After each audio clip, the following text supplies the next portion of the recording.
hopefully my voice will be heard on this video. But I wish I had more money. I need a second Bluetooth headset. If I use this one for anything other than making videos every now and then, like if I'm watching something on my tablet, the battery runs out. I usually get 2 to 3 hours, which is not bad for the $10 it costed. It's not bad at all. But when you don't have a second one, it's problematic. But I'm doing this video because it can be very draining dealing with all of this stuff organizing against me. And because it's starting to get hot, because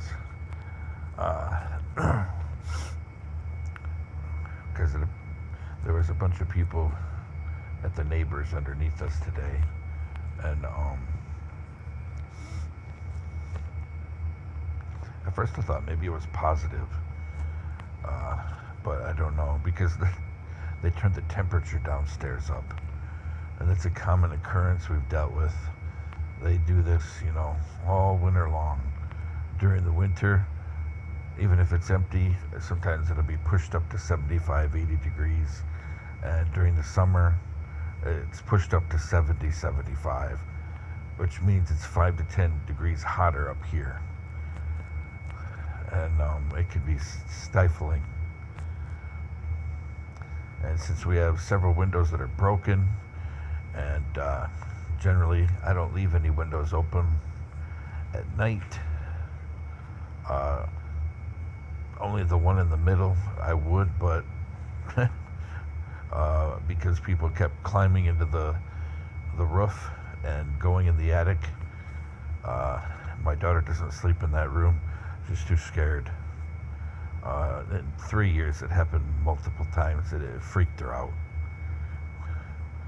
especially when they were jumping on the roof at night above her head. It freaked her out. But it can get stifling in here, and that wakes me up.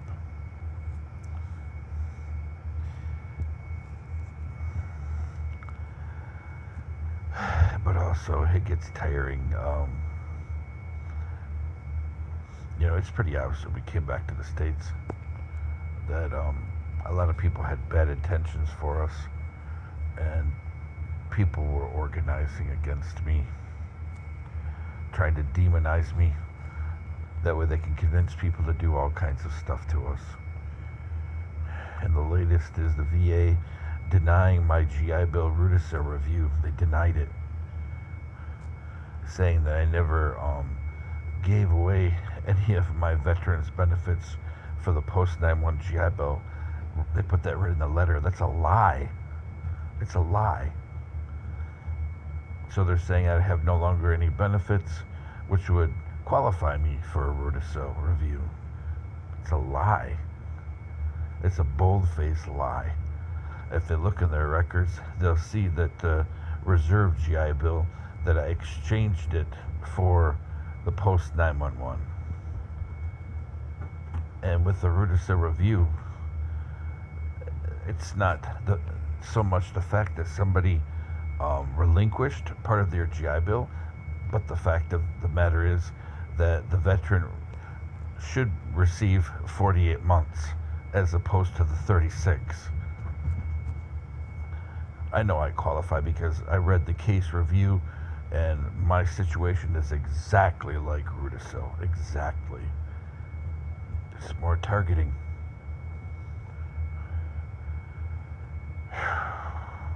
And also received a letter from them that I'm being forced to go to my local VA for my first DBQ. They're forcing me.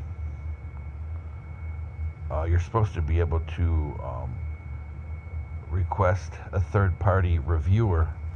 They have all kinds of contractors to do a third-party review of your your medical situation. This is, in addition to any your own doctor. But I'm being denied that.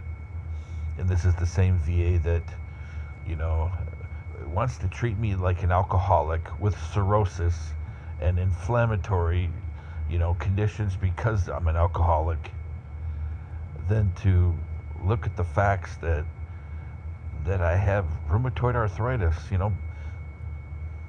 the bilateral joint problems, the slow erosion of the signal intensity of my soft tissues and my joints. That's rheumatoid. The pocketing and deformation of my bones, that's what's happened to my right knee. Slowly getting pocketing and erosion of the ball.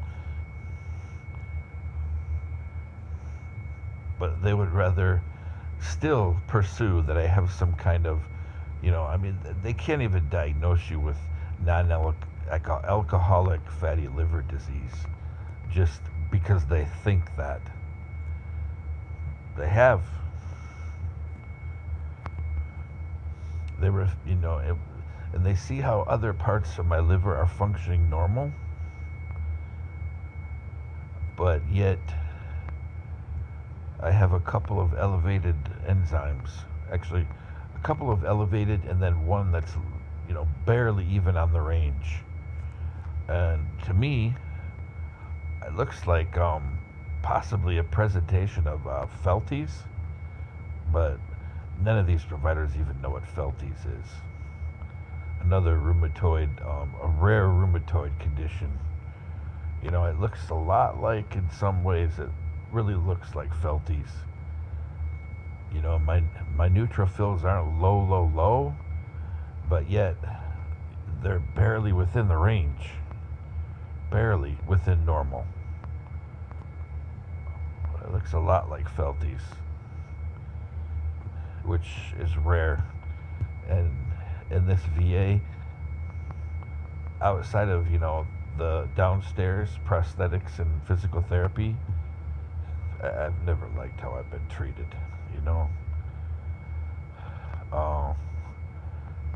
in pulmonary, the doctor, he looks at things, but yet some of his practices, I don't agree with, like giving an FEV 3 times, but then taking the average. Instead of the lowest, they take the average of the 3. I don't think that's good science. They should take the lowest because this is a breathing condition. And just like when they look at your pulse ox, they take the highest as opposed to the lowest. Or even an average, I would argue, is probably not that good. This is oxygen we're talking about. And we're going to take an average of 5 minutes? Or take the highest of 2 minutes? This is oxygen we're talking about. It's not about being pragmatic. It's about using common sense. If somebody's sugar is normal once a day, are we going to say they're not a diabetic? It's not evidence-based medicine. It's destructive, possibly even fatal medicine. And these are the people that are going to do my first DBQ.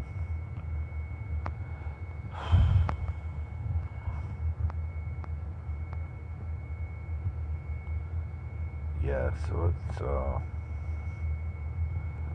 so tired of being organized against. And just so many people having bad intentions for my family.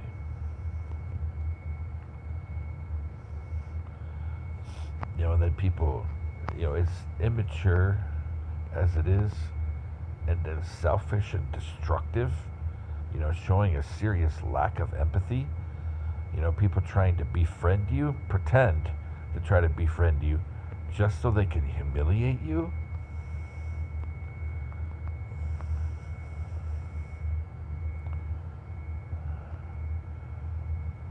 Yeah.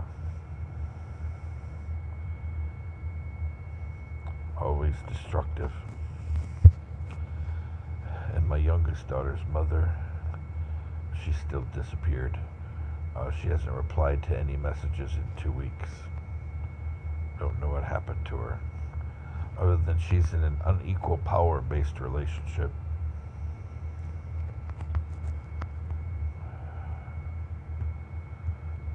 But she was convinced to make fun of us anyway. That's what started. I don't know who started it, somebody did. But to make fun of my youngest and myself.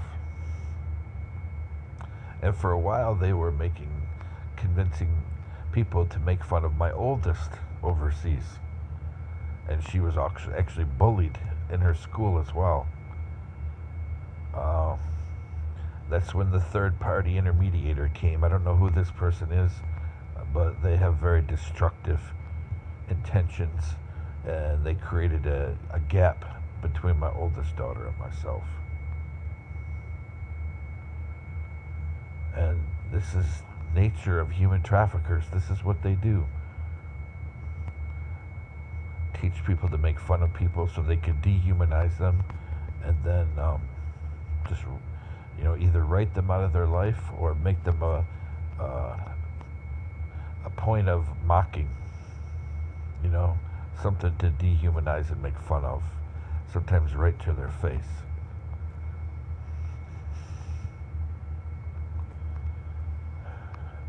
And this is what people have done to my youngest too. To humiliate her so much and mistreat her and alienate her.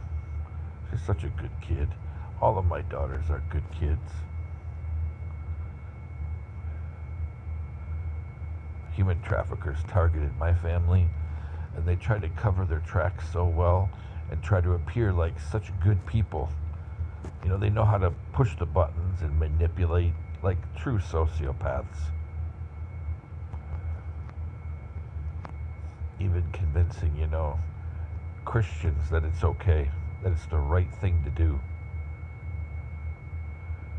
And then I know without a doubt the amount of, connections and the amount of money and funding it seems to do stuff to us. And just the amount of the patterns that I see in so many different sectors, especially the VA connections. I have no doubt that that the company Triple Canopy Constellus, that people who are still working there, or people who left there, amicably but still have connections, they're responsible for retaliation. And I still will never forget what that person who I used to work with said. I said, hey, he just looked at me shocked. He didn't know that I was staying in that hotel. And he happened to be like within 1 or 2 rooms of me. And this hotel has thin walls. It's famous for it. Having, relatively thin walls. Which is why they went through some renovations. After they were bought by a very famous 40s, 50s, 60s, and 70s actress. On one of my favorite lists, her nephew. This hotel's in Michigan. But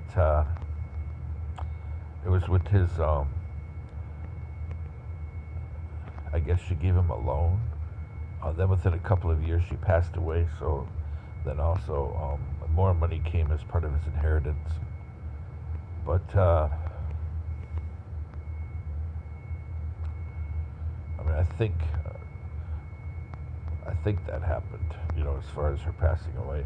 You never know with these fake news reports about people passing away. But people that just make it up. Usually based on somebody going on a vacation or something like that just, totally taken out of context, and people are convinced that somebody passed away. But,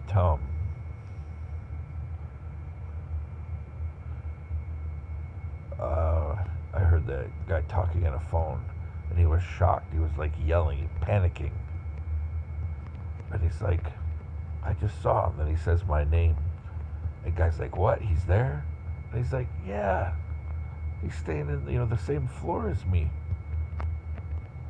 And then the guy that he's talking to, I mean, they were like yelling on the phone there. It was like they're panicky. And then guys like, don't tell him what we're doing, which I find out now. I found out now what they were doing. The company was becoming employee owned, going through a major change. People were merging businesses with the company's portfolio. People were buying in like massive stock options. They were giving some stock options to some employees. Just a massive overhaul, and which benefited the employees because now it was an employee-owned company, and they were the first company in defense contractor history to have a retirement. They have a retirement portfolio. But anyway, the guy, he's like, well, don't tell him what we're doing. And he's like, as a matter of fact, don't even talk to him. Don't say a word to him. And then he's like, well, I'm going to see him sooner or later. The guy's like, don't talk to him. And that voice was so familiar. I think it's somebody that I worked with, boots on ground. Somebody on one of my base teams. Somebody on one of my shifts that I worked. Pretty sure. Very familiar voice. But,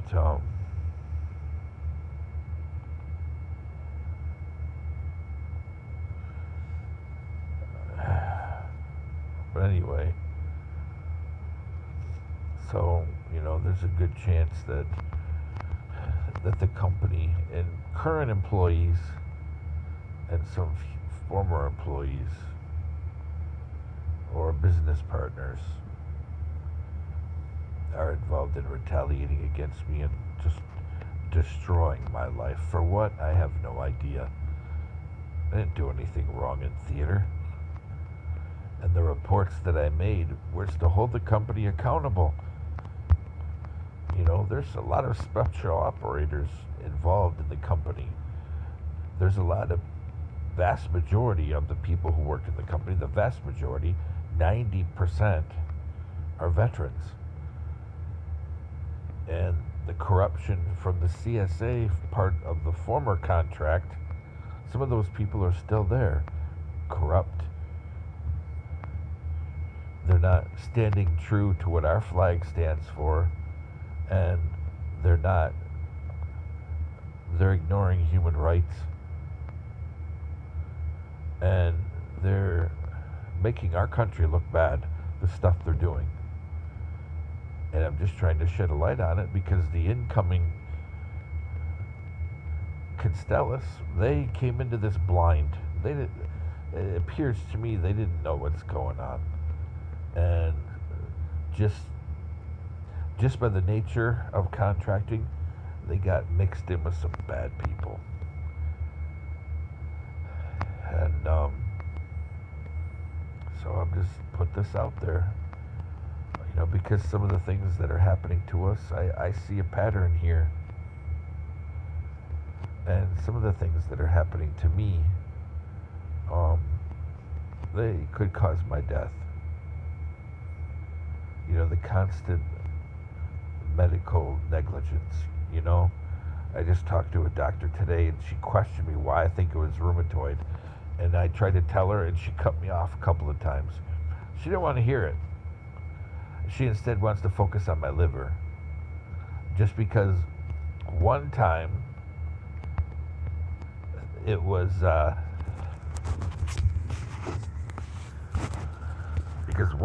in a CAT scan, it looked like there were some abnormalities and possibly slightly swollen. And then one time on an ultrasound, it looked like there may be some echo abnormalities. But the final CAT scan that I got a few weeks ago, um,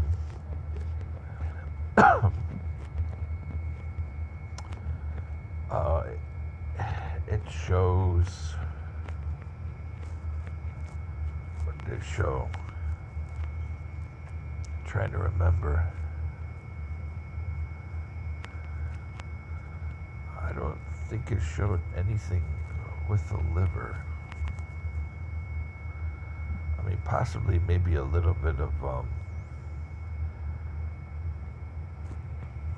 hepatomegaly, possibly. But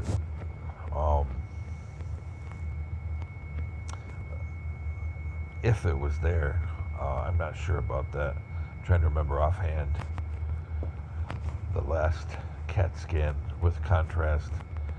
But the main concern was other things, the enlarged spleen. And they're trying to blame that on the liver.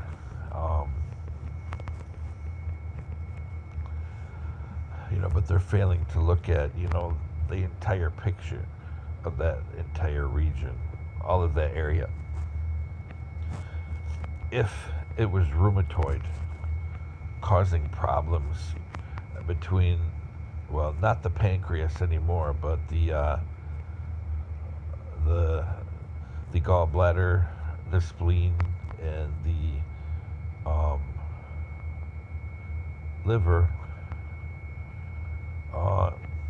it could also be rheumatoid, because rheumatoid has been known to attack certain regions and certain organs. And if it was attacking the liver, making it swollen and causing the liver to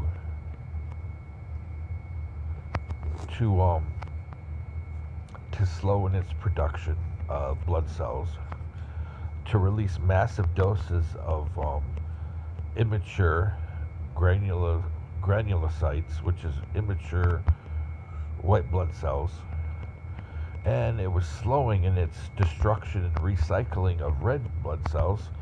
We're seeing my hemoglobin and my mean corpuscle values. My mean corpuscle values are low, and my hemoglobin is barely within range. So we're showing some issues going on in there, and we're seeing some of the same issues have been seen with rheumatoid, and this is especially common to see these kind of things with Felty syndrome. And that's the only thing that kind of confounds would confound somebody if they look at me for Felty syndrome is that my neutrophils, I mean, they're not very, very low. They're just barely mid-range. But yet there are some things like the massive release of granulocytes, immature white blood cells, and like I said, my neutrophils are, just barely at mid-range, just barely. But other things are low, and my nucleated red blood cells, they are. It's interesting to note that we have for the automated NRBC, we have 0, but for the absolute, we have at just below 0.01.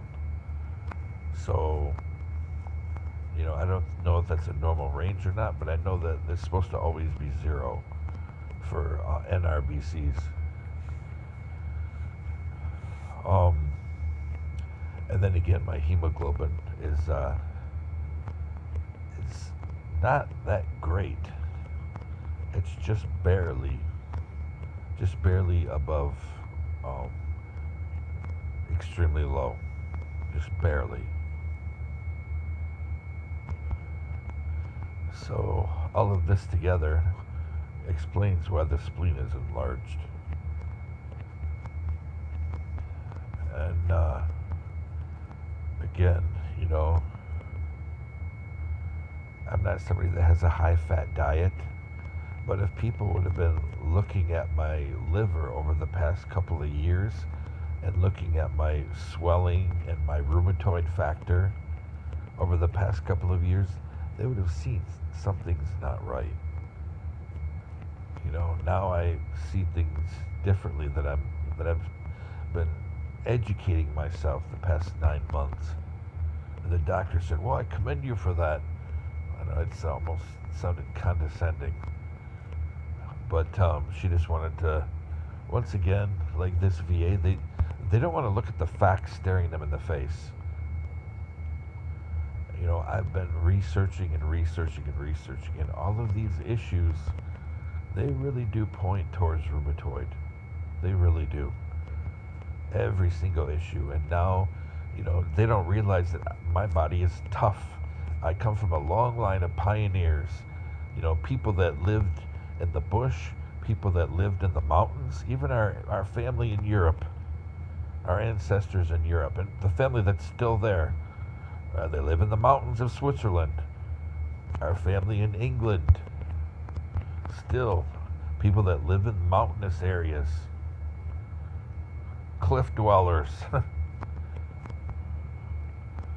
So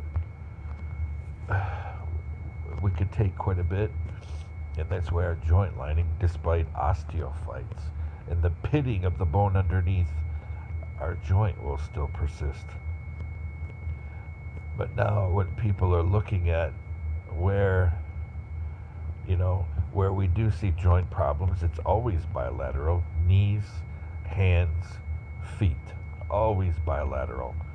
And then when the arthritis strikes, you know, the radiologist, as much as you know, I do agree with some of her findings, but the fact that she considers every single joint problem osteo when it's bilateral, that's, yeah, maybe if you're a marathon runner or a mountain climber, which I am not. She fails to look at the facts. Generally, bilateral joint destruction is not osteo. Again, unless you're some kind of heavy duty physical, you know, marathon runner, mountain climber, or some kind of heavy duty construction worker, something like that, weightlifter, or mountain climber, again, or triathlete, you're not going to see bilateral joint destruction. That's rheumatoid arthritis. Especially when you see as the joint gets destroyed, eventually the signal intensity begins to decrease because those soft tissues are eroding away. It's not osteoarthritis, that's rheumatoid. And when you see pitting of the bone, again, rheumatoid. With normal arthritis, your bone wears away even. There's no pitting or cracking, you know, stuff like that. It's wear, normal wear. Normal wear is not pitting and cracking. But I don't have their initials behind my name. I'm so tired of having to defend myself. Well, we heard that your degrees were simulated. Well, regardless, I still did the same work, and I'm still paying the same student loans, or deferring them, because we're being held in a financial prison, and we just can't get out. We're stuck. You know, people mess with our phone. They interfere with our phone calls to get the sacraments. consistent bad intentions for my daughter and I.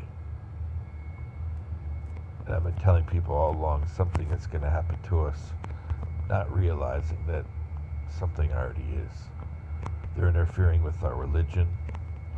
They're making sure that we can't, my businesses can't operate. Making sure that when I apply for a job, that somebody intercepts it, because they hack my email all the time. Google knows that. Somebody already is doing something. And they can toy with us whenever they want. And my daughter's mother knows about this. Actually, my oldest daughter, her mother knows too, but she has such hatred for me. She refuses to admit the full truth of things that happened that led to our divorce, annulment and divorce. She refuses to admit anything. I'm always the bad guy. But my family knows about it as well. That's why they don't want to get involved. And as far as my youngest daughter's mother and my family, the question that remains is, do they not want to get involved out of fear? Or is it because they have bad intentions too? May also be because they believe everything, because I've always been the one outside. Even when I was in the service, there was a point I don't think I heard from anybody for about a year. That church that they're in has always come between us, has always put them at odds with the rest of the family. Always tried to push them to make amends, talk to people, reestablish relationships, admit your weaknesses, your failings, and, in the face of people, being critical because of this and this and this happened, just continue, be consistent, be repentant. If you did something, be apologetic. Even if some emotional outburst or something happened, admit that it happened, and why it happened and what you did wrong in it happening. And our whole clan, even when people really, really, really mess up, they're forgiving if they're sure that people are honest and they changed. They're forgiving people. It comes from that long history of Anabaptist Mennonites, Anabaptist Amish, and Quaker, intermarrying with a lot of Italian and Slavic Catholics. A lot of intermarriage with Catholics, from a very die-hard, very forgiving Catholic culture. And Catholicism always opens the door for repentance. There was a time when it was a very confession-based church.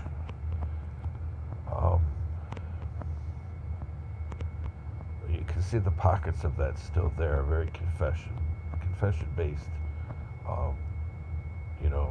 changing church, fostering change, promoting personal growth.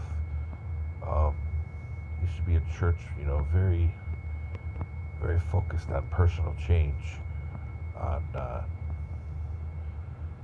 that growth that you see, the change, the things offered to humanity through the Eucharist, just like through Jewish history, the growth of that offering of mercy upon repentance and change. You see that right within the Mass, right within every single liturgy, all the way from Melkite to St. Basil to Latin Rite to Novus Ordo to St. John Chrysostom. You see that mercy continually being offered. Even the face when people in the face of people screwing up. But that's being held from us. It's been about 2 weeks now, almost, I think, where we're trying to get the sacraments, but nobody returns my calls. If the churches are even getting them. Could be somebody's messing with our phone again and simulating us. And they're going into some voicemail box on some stupid, sociopath's laptop inside of our complex. And he just, or she just deletes them. But people are organizing amongst people without empathy. Some of them are sociopaths just to harm my daughter and I. Just to harm us. And the time's coming for names. I've already put some of them out there. And I'll be doing more so.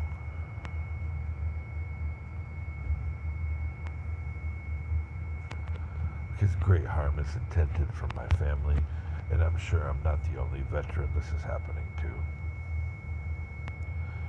I can't paint the entire puzzle, but I certainly have some pieces. And it shocked me that some veterans would be involved in this, and some Christians would be involved. It shocks me. But one thing I know now, also the fact that we're targeted by people in the call center, that's another connection to the injury complaint, because my forensic evaluator said, hey, he could do dispatch and call center work.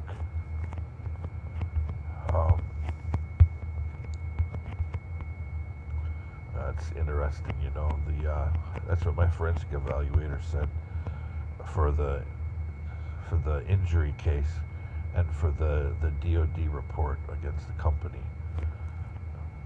It was complex. It's not just, my injury, but there were other people who had injuries too. And he said, I haven't fully evaluated him. I just evaluated everything regarding the neck implant. He said, but I'm sure he has other medical issues, and some of them could also be arising out of his military service. But he can still be in theater and do dispatch and call center work. I just find it interesting. It's pretty strong possibility that people within the company, presently even,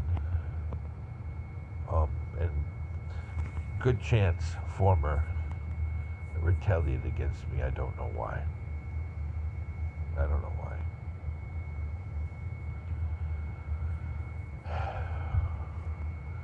This is in case of something happened to me. Video 2. Now we know some of my medical issues, they're here. And the fact that people are ignoring some and they want to pursue other things because, he's like his mom and dad. How would they even know unless they crossed boundary like predators? How would they even know? But I disagree. My body is not my mother's, nor is it my father's. And when people, if they really sat down and looked at my case, I'm not alone. There's a lot of people coming back with similar genetic backgrounds with similar issues. There's studies that have even shown it, and they can't explain it. Well, burn pits.